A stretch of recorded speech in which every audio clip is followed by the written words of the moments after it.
राधे राधे नमस्कार आरो एकटी नतून भिडियोते आपनादेर सकलके स्वागत जानाई। केमन आछेन सबाई? आशा करी सबाई भालो आछेन, सुस्थ आछेन। तो आज बुधवार, एखन बाजे दुपुर 12टार मतो। तो आज आमरा एसेछि आमादेर पाशेर बाड़ीते नतून बाड़ीर गृहप्रवेश छिलो, तो सेई गृहप्रवेशेर निमंत्रण खेते। মানে আমাদের পাল কলোনিতেই আমাদের বাড়ির ঠিক দুটো বাড়ি পরে একটা দাদা আছে, মানে আমাদের পাড়ারই সেই দাদা। তো সেই দাদা নতুন বাড়ি করেছে, তো সেই নতুন বাড়ির আজকে গৃহপ্রবেশ। তো সেই গৃহপ্রবেশের নিমন্ত্রণ ছিল, এই জন্য সেই দাদার বাড়িতে আজকে সেই গৃহপ্রবেশের নিমন্ত্রণে প্রসাদ পেতে এসেছি। তো দেখতেই পাচ্ছ এই যে নতুন বাড়ি। তো আমি এসেই প্রথমে ঠাকুর ঘরে এলাম। ঠাকুর ঘরে এসে প্রথমে দাদা ঠাকুর দর্শন করে নিলাম। তো এই দাদার যে ঠাকুর ঘর দেখতে পাচ্ছ, এটা হচ্ছে নতুন, সব কিছুই নতুন, এখানে পুরো বাড়িটাই নতুন হয়েছে। তো সেই নতুন বাড়িতে নতুন সিংহাসনটাও কিন্তু নতুন এনেছে, অর্ডার দিয়ে বানানো হয়েছে। আর তার সাথে ঠাকুরজিও কিন্তু নতুন ঠাকুর, মানে নতুন বাড়িতে নতুন সিংহাসনে নতুন ঠাকুরজি বসেছে। এত সুন্দর লাগছে সেই ঠাকুরজিগুলোকে। তো এই দাদার ঠাকুরের নামও কিন্তু রাধা গোপীনাথ। তো যাই হোক, ঠাকুর দর্শন করে এবার তোমাদের পুরো বাড়িটা দেখাবো। তো দেখতেই পাচ্ছ সব রান্না হয়েছে, এটা হচ্ছে কিচেন, রান্নাঘর। দেখতেই পাচ্ছ সব মডুলার কিচেন করেছে, খুব সুন্দর করেছে রান্নাঘরটা। রান্নাঘরের মধ্যেই ঠাকুর ঘর অ্যাটাচড করে দেওয়া আছে, যাতে রান্না করেই সেখান থেকেই ঠাকুরের ভোগ লাগিয়ে দিতে পারে, মানে আর বাইরে বেরোতে হবে না। খুব সুন্দর ব্যবস্থা করেছে, দেখতেই পাচ্ছ। মানে রান্নাঘর কিছুটা, আবার কিছুটা ঠাকুর ঘর, রান্না করে সঙ্গে সঙ্গেই ঠাকুর ঘরে ভোগ লাগিয়ে দিতে পারবে। তো এদিকে বাইরে দেখো, এটা হচ্ছে বাইরেটা। বাইরে এটা কচুরি ভাজা হচ্ছে, লুচি ভাজা হচ্ছে, পাঁপড় ভাজা হচ্ছে এখানেই। কারণ এই ঠান্ডার সিজনে ব্রজবাসীরা কিন্তু একদমই ভাত খেতে চায় না, এমনিতেও ওদের ভাত খাওয়ার অভ্যেস নেই। আমরা যেমন দুপুর হলেই ভাতটা আমাদেরকে চাই, কিন্তু ব্রজবাসীরা কিন্তু এখানে ভাত খায় না, ওরা 12 মাস রুটি, হয়তো হঠাৎ মঠাৎ ভাত খায়। তো এই জন্য ওদের জন্য কচুরি ভাজা হচ্ছে, লুচি ভাজা হচ্ছে। তো যেহেতু ওরা ভাত খেতে পারে না, তো আর এদিকে আজকে ভীষণ ঠান্ডা পড়েছে। তো ঠান্ডার সময় ওর ভাত তো একদমই এখানে ব্রজের কেউই খেতে চায় না। তো যাই হোক, এই হচ্ছে সেই বাড়ি, দেখতেই পাচ্ছ অনেকটা বড় বাড়ি। খুব সুন্দর হয়েছে বাড়ি ঘরের কাজগুলো, মানে এত সুন্দর বাড়িটা হয়েছে, তোমাদেরকে পুরোটাই ঘুরে ঘুরে দেখাবো। 2টো বেডরুম হয়েছে, এই একটা বেডরুম আর তার পাশে আর একটা বেডরুম। বেডরুমগুলো অনেক বড় বড় হয়েছে, তো দেখতেই পাচ্ছ। তো আমাদের এখানে একটা ঘর করার বৈশিষ্ট্য, ওপরে কিন্তু পাথর দেওয়া থাকে। বাংলায় যেরকম ছাদ ঢালাই করে ঘর দেওয়া হয়, এখানে কিন্তু ছাদ ঢালাই না, ওপরে পাথর বসিয়ে সেই পাথরের উপরে ঘর করা হয়। কারণ আমাদের ব্রজধামে কোনো রকম ভূমিকম্প এখনো পর্যন্ত হয়নি।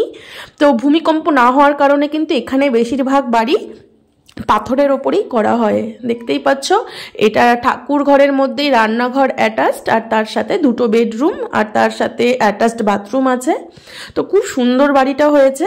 মানে এই পুরো বাড়িটা, মানে জায়গা সমেত এই পুরো বাড়িটা কমপ্লিট করতে সেই দাদার টোটাল নাকি খরচা হয়েছে 80 লক্ষ টাকা। মানে এখন আমাদের পাল কলোনিতে যে জায়গার দাম চলছে, সাধারণ মানুষের মনে হয় না আর বাড়ি করতে পারবে, প্রচুর জায়গার দাম। আর এখানে বাড়ি করে জায়গা সমেত বাড়ি, মানে জায়গা কিনে বাড়ি করতে গেলে কিন্তু তার প্রচুর খরচা। মানে এখন নিচে তোমাকে ধরে রাখতে হবে 50 লক্ষ টাকা, এর নিচে তুমি মানে 50 গজ যদি জায়গাও নিতে চাও, এখানে কিন্তু গজ হিসেবে জায়গা বিক্রি হয়, ফুট হিসেবে বিক্রি হয়, এখানে কিন্তু কাঠা বিঘা এই হিসেবে বিক্রি হয় না। তো সেই 50 গজ জায়গাও যদি নিয়ে তুমি বাড়ি করতে চাও, তবু কিন্তু তোমার প্রচুর খরচা পড়ে যাবে।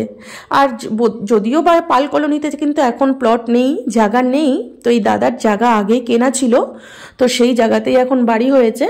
তো দেখতেই পাচ্ছ অনেকটা লম্বা বাড়ি। আর এই হচ্ছে সবাই প্রসাদ পেতে বসেছে, মানে নিচে যেহেতু প্রসাদ পাওয়ার ব্যবস্থা নেই, জায়গা কম আছে নিচে, এই জন্য ছাদের ওপরেই প্রসাদ পাওয়ার ব্যবস্থা করা হয়েছে। ছাদটা অনেকটা বড় আর লম্বা, খুব সুন্দরভাবে এখানে সবাই প্রসাদ পেতেও পারবে। তো ছাদেই সব ভক্তবৃন্দকে প্রসাদ পেতে বসানো হয়েছে। তো প্রথমে ব্রজবাসীরা প্রসাদ পাচ্ছে। এখানে একটা নিয়ম আছে, এখানে বাবাজি বৈষ্ণব আর ব্রজবাসীরা আগে প্রসাদ পাবে। দেখতেই পাচ্ছ এই হচ্ছে আমাদের রাধাকুণ্ড গ্রাম। মানে এই ছাদের উপরে, এই দাদার ছাদের উপরে উঠলে পুরো রাধাকুণ্ড গ্রামটা দেখা যায়। দেখতেই পাচ্ছ। আর আজকে এতটা ঠান্ডা পড়েছে, রৌদ্রু নেই, দেখতেই পাচ্ছ চারপাশে কুয়াশা, এখনো রৌদ্রু ওঠেনি। তো 2-3 দিন হয়ে গেল কোনো রকম রৌদ্রু উঠছে না, তার মধ্যে বৃষ্টি হচ্ছে ঝিরিঝিরি করে। তো এখনই অবশ্য বৃষ্টি নেই, এখন বৃষ্টি থেমেছে, রাত্রি হলেই বৃষ্টি আসছে। তো দেখতেই পাচ্ছ কত রকম কিছু রান্না হয়েছে। তো কচুরি হয়েছে, তার সাথে পুরি তো আছেই, লুচি, কচুরি, খাস্তা কচুরি, আর তার সাথে মটর পনির, ডাল, সোয়া চাপের সবজি, বেগুনি, আর আলু পোস্ত ভাজা, আর তার সাথে হয়েছে ক্ষীর আর লুচি, কচুরি আর টমেটোর চাটনি হয়েছে। তার সাথে হয়েছে তোমার পায়েস, মানে ক্ষীর তো আছেই, তার সাথে গোলাপজাম। তো অনেক কিছু রান্না হয়েছে। তো আমি ভাবলাম যে এই গৃহপ্রবেশের ভিডিওটা তোমাদের সাথে একটু শেয়ার করে নেই। তো আমি যেহেতু সব কিছুই তোমাদের সাথে শেয়ার করি, তাই ভাবলাম যে এখানের যে ব্রজে গৃহপ্রবেশের কেমন হয়, কেমন ভান্ডারা হয়, কেমন প্রসাদ পাওয়ানো হয়, সেটাই একটু তোমাদের সাথে শেয়ার করে নিলাম। আর এই ছাদের উপর থেকে আমি নিচে দেখছি এখানে এক ব্রজমায়া রুটি করছে বসে বসে। দেখো এরা কেমন ভাবে রুটি করছে, ভাবলাম এটাও একটু তোমাদেরকে দেখিয়ে নেই, পরে আমি ভালোভাবে তোমাদেরকে দেখাবো এটা। এখানকার ব্রজমায়ারা কিন্তু সকাল আর বিকেলবেলা এরা রুটি খায়, দুপুরবেলা খুব একটা রুটি সবাই করে না। তো এখানে দেখছি এখন যেহেতু দুপুর 12টা থেকে 12:30টার মতো বাজে এখন, তো এদের ঘরে রুটি হচ্ছে। তো আমি ওপরে ছাদে দাঁড়িয়ে দাঁড়িয়ে যেখানে ভিডিও করছিলাম, তো আমি ভাবলাম রুটি করাটাও তোমাদের সাথে একটু শেয়ার করে নেই। তো দেখো এখানে রুটি করছে এরা কিভাবে, এরা কিন্তু সবসময় মাটির চুলোতে রুটি করে। এইভাবে লাকড়ি কেটে কেটে, মানে গাছের ডাল কেটে কেটে শুকিয়ে রাখে, তো সেই শুকনো খড়ি দিয়ে এরা মাটির চুলোতে রুটি করে। আর আমরা যেভাবে রুটি করি এরা কিন্তু সেইভাবে রুটি করে না, দেখতেই পাচ্ছ।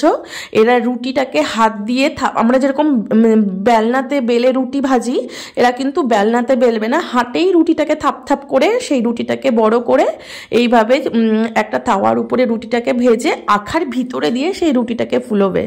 আমরা যেরকম একটা ছান্নির মধ্যে রুটিটাকে দিয়ে গ্যাসের চুলোতে রুটিটাকে ছেঁকে মানে রুটিটা ফুলে উঠবে, এরা কিন্তু তেমন করে না। মানে আমরা বাঙালিরা যেভাবে রুটি করি, ব্রজবাসীরা কিন্তু একদম তার উল্টোভাবে রুটি করে। আমাদের সাথে ওদের রুটি করার কোনো মিল নেই। তো কোনো এক সময় তোমাদের সাথেও শেয়ার করব এখানের, মানে ব্রজবাসী বলতে না, আমাদের পুরো ইউপির যে হিন্দুস্তানিরা আছে তারা কিভাবে রুটি করে, তাদের জীবনযাত্রা কেমন, তাদের কালচার কেমন, তারা কি খায়, কিভাবে থাকে, কোনো এক সময় সেটা তোমাদের সাথে শেয়ার করব। তো যাই হোক, তো এখান প্রথম ব্যাচ প্রসাদ পেতে বসছিল, তারা উঠে যাওয়ার পরে এখন আমরা প্রসাদ পেতে বসেছি। তো দেখতেই পাচ্ছ যে দাদার বাড়িতে প্রসাদ পেতে এসেছি সেই দাদার মেয়ে এটা পরিবেশন করছে। এই হচ্ছে দাদার মেয়ে, ও সবে মাত্র কলেজ ফার্স্ট ইয়ারে পড়ে। তো সেই মেয়ে ও পরিবেশন করছে, আর তোমাদের যে দাদা আছে বুম্বা, ও পরিবেশন করছে।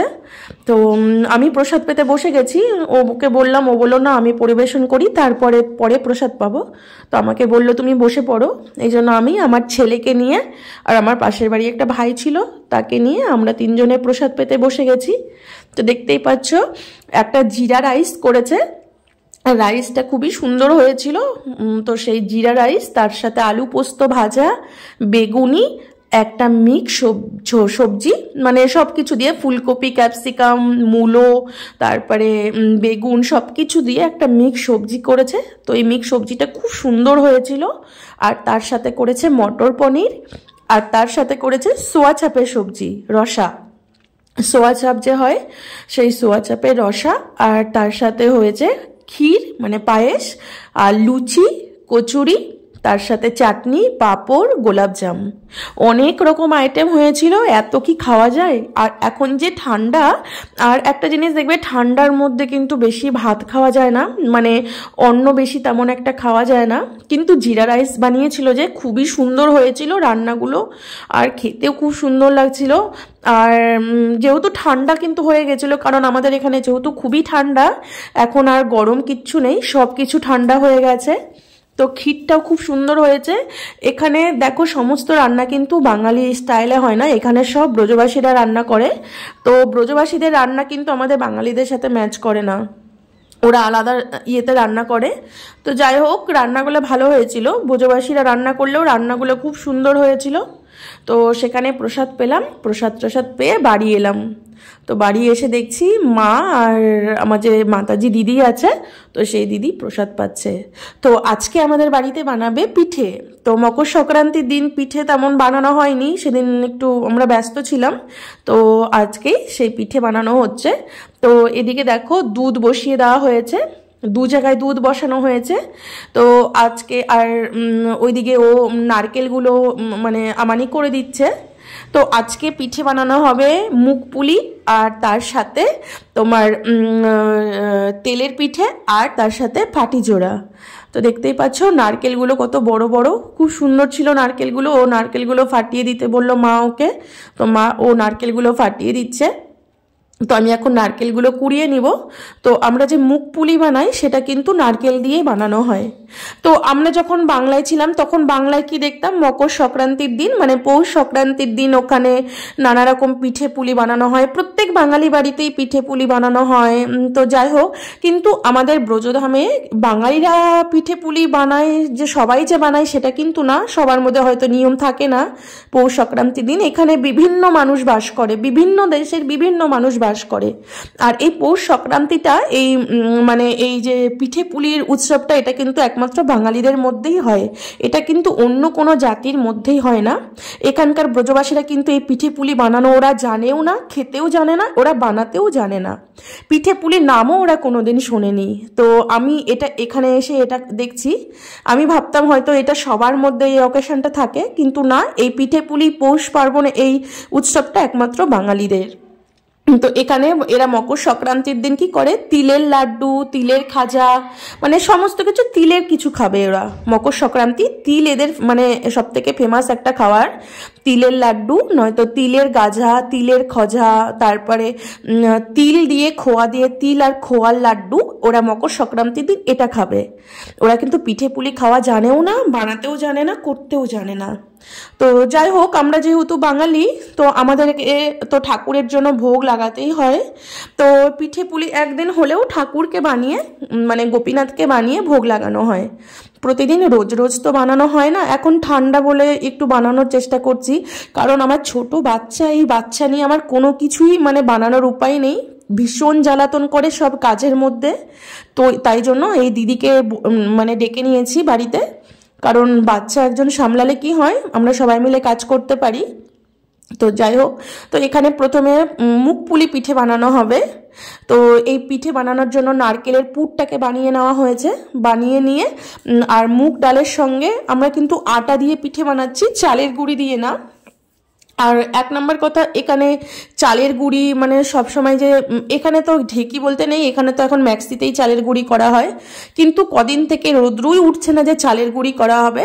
মানে চালটাকে ভিজিয়ে একটু জলটাকে ঝরিয়ে যে চালটা একটু রোদ্রে দিয়ে গুঁড়ো করব, সেই রোদ্রুটাও নেই। তো এই জন্য আমরা আটা দিয়েই পিঠে বানিয়ে নিচ্ছি, গমের আটার সাথে মুগ ডালটাকে ভালো করে কাই করে নিয়ে নারকেলের পুর বানিয়ে সেই পিঠের মধ্যে ভরে রসে ভিজিয়ে এই মুগ পুলি পিঠে। আমার কিন্তু পিঠে পুলি খুব একটা ভালো লাগে না, মানে এই পিঠের মধ্যে এই মুগ পুলিটাই মানে মুগ পুলি পিঠাটাই একটু ভালো লাগে, না হলে আমার কোনো পিঠা মানে পিঠে খাওয়ার প্রতি ইন্টারেস্ট নেই, তেমন একটা ভালো লাগে না বললেই চলে। তো যাই হোক, তবু গোপীনাথের ভোগের জন্য তো একটু বানাতেই হয়, নিজের বলে কথা না, নিজের ভালো লাগলো না বলে সেটা না, এই শীতকালে পিঠে পুলি একটু ঠাকুরকে দিতে হয়, এই জন্যই বানানো। তো দেখতেই পাচ্ছ পিঠে বানানো কমপ্লিট। তো মুগ পুলি, পাটি জোড়া আর তেলের পিঠে বানানো হচ্ছে। তো যাই হোক, এগুলো বানিয়ে গোপীনাথকে ভোগ লাগানো হবে। তো আজকের মতো ভিডিওটা আমি এখানেই শেষ করছি, আবার দেখা হবে পরের ভিডিওতে। রাধে রাধে।